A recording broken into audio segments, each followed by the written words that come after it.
সমুদ্রের উপরে এই সেতুটি দেশের প্রথম ভার্টিক্যাল লিফট ব্রিজ। পুরাণ মতে যে জায়গায় রাম সেতু নির্মাণ হয়েছিল সেই রামেশ্বরমকে দেশের মূল ভূখণ্ডের সঙ্গে জুড়বে পাম্বান ব্রিজ।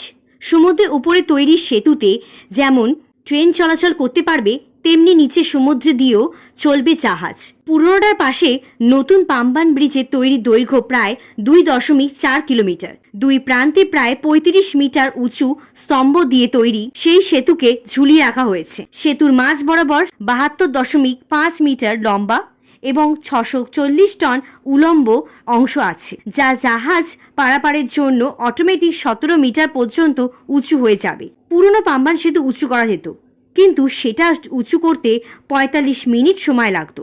এবার থেকে 5.5 মিনিটে 17 মিটার পর্যন্ত উঁচু হতে পারবে। ভারতের প্রথম উলম্ব উত্তোলিত রেল সেতুটি লাগাতার ঝড়, তুফান, প্রবল ঢেউ এবং ভূমিকম্পের আঘাতেও সহ্য করে দাঁড়িয়ে থাকবে।